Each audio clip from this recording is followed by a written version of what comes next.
What is going on, Atlanta Falcon fans, man? Y'all know what it is. Your boy Antoine Smitty Smith, Smitty Sports Machine, man. Y'all know how I get down. Y'all know how I do it, man. Press that subscribe button. Also, press that notification bell to get my videos. As soon as I drop them, press that like button.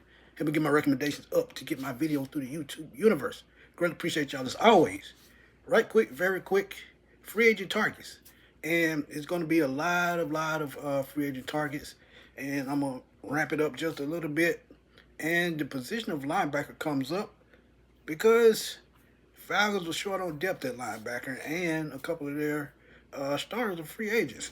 One name and be Kaden Elliss, who's was on the final year of his deal, man. And look, he's coming off a great season, 107 tackles, man. Great season, man. Coming off two back-to-back great seasons, man. If you think about what they paid for him at 3 years, $21 million, and that's nothing to cough at. And that was coming over from New Orleans, but now since his stats have ramped up a lot more since joining the Falcons, I think that number may go up just a little bit. Now, Sport Rack have his market value at about $9 million, and I think that is a little bit of a starting point, but I think he may hit that double-digit $10-11 million range because of the numbers he's put up with the Atlanta Falcons the last 2 years, or the last 3 years since he really arrived. Because last year, 107 tackles. 2024, 151 tackles, career high. 122 his first season in Atlanta. And he can get after the quarterback, man. He's accumulated 12 and a half sacks since he joined the Falcons back in 2023. And he's been one of the leaders of this team. And also, he's pretty good in pass coverage. He's got 2 interceptions, but when you look at his pass breakups, he has 9 of those? 12 of those. And when you look at his leadership on the field, it just shows. And I think that's going to be hard to take away. But a name that I like in the free agent pool is linebacker Devin Lloyd. Now, I remember this guy coming out of Utah in 2022, did a profile on him, and I thought, he was going to be a top 15 pick. He slid all the way down to number 27 to the Jaguars, and they actually got a steal. But if you think about what he brings versatility, and this is what Jeff Ulbrich loves.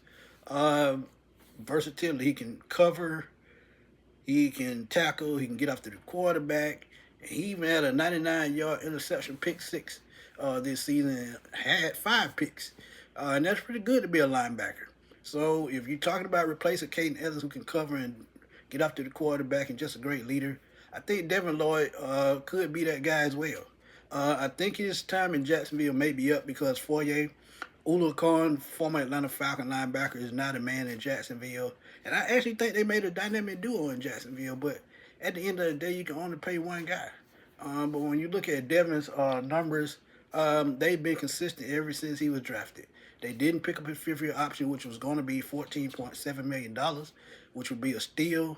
But now I think that market value is going to hover around about $20 million, and that's a big number, and I know it. But what you're getting a 28-year-old linebacker compared to a 31-year-old in Kaden Elliss. And I know sometimes age doesn't factor into these things, but at the same time, these are the things you have to think about. Do you sign the Kaden Elliss, who is going to year 31 as far as age, or do you go with the soon-to-be 28-year-old in Devin Lloyd? Bigger contract versus smaller contract. And it's pretty much an easy answer, man. I think you could go Kaden Elliss, but it depends on what he wants. Now, with Devin Lloyd, depending on how many years you give him, that $20 million can come down just a little bit. And that guaranteed money will have to be further up. That would be the only thing. But when you look at the numbers from both of these guys, I think Devin Lloyd has an edge. But at the same time, I think Kaden Elliss brings more of that leadership role that you're looking for. Not saying Devin Lloyd can be a leader, but at the same time, when you have a spot as important as a linebacker position, you cannot miss. And both of these guys, I think, are suitable for that linebacker role for the Atlanta Falcons. But that's my quick thought. Free agent target. Devin Lloyd, former Jacksonville Jaguars, he could go back on a new deal, but with all these cap space coming and these teams ramping up to make championship runs, he's going to be a name to watch on the free agent market because I think the best team with the most cap space likely will get his services and they will be getting a hell of a player. And if the Falcons chose to make that decision, hey, they would be getting a hell of a player too. But those are my thoughts. Devin Lloyd, y'all know what to do, man. Drop them comments in the comment box. Let me know what y'all think about this free agent target. And I'm going to holler at y'all soon, man. Peace.